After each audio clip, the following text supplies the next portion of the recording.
Hori da, igual Virginiako beto esango du.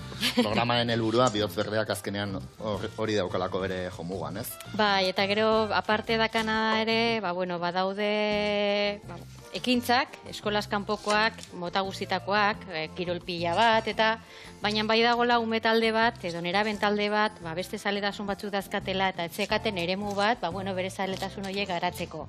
Eta, bere eremua, programaren barruan daukate. Berez, natura eta zientziaren arlo desberdinak probatuko dituzte, eta gero, jakin gaute zein dan, gehien gustatzen zaiena, eta... Hori joa, bihotz berdian barruan hori guztia, ez da? Hori da, bai. Eta nola garatuko zu hori dana? Esan dezu, bai, gutxi gara bera, ze gauzen goitu zuen, baina gaztetxo horien gana, ze gute zate, eskola, behaiek etortzen dia zuen gunera, o nola moldatzen zeate? Bueno, berez, programa hau garatzen da Kutxa Fundazioarekin batera, eta bi entitaten artean egin duguna izan da difusioa, medio guztitan, eskoletara ere bidali da, eta bar, eta, irekila da mundu guztiari. Osea, berez, Gipuzkoar gehiena, baina Bizkaitar eta Napar batzuk ere torri zaizkigu. Eta egingo duguna izango da hori, hilean behin, igande goiz baten, taldea hartu eta ekintzat ezberdinak egitea eraman. Eta gero, asteburu pasa ere egingo dugu. Hope, ze ona, ez da? Eta hori ze izango, ikasturte bukaeretan bezala, hasieran, udalego nola izango hori zehaztu? Asteburu pasa egingo dugu hasieran. Batez ere, taldea, haien artean hobeto ezagutzeko, afinidadeak eta aurkitzeko, eta orduan hori izango da azaroan, bai. Vale, eta horrean nola inbiar da? Osea, nola apuntatu inbiar du gaztetxo hauek, nola alda bertara iritsi? Bai, Arantzadiren web horritik dakau informazioa. Bota zukuari bai horrea. Bai, bota zukua bestela kentekik lehortuko zizu. Bota guztiz, bolkatu. Hoi da arrazoia. Ja, berdiak inagira lagora eta bera, berde ingo dugu. Hori.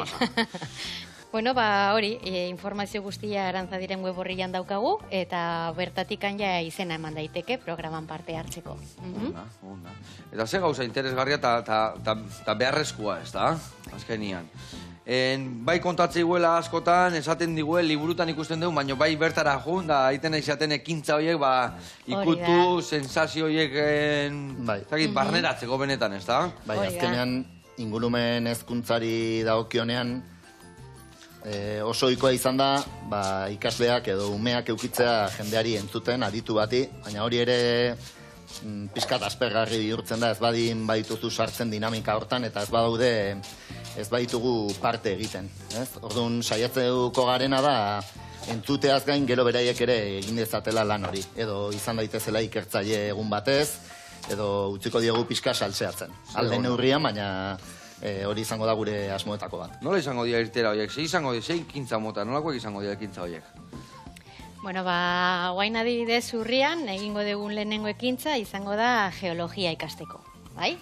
Orduan jungo gea ditu batekin, Txema Hernandezekin, geologoa dana, eta eramango dugu taldea Uliara.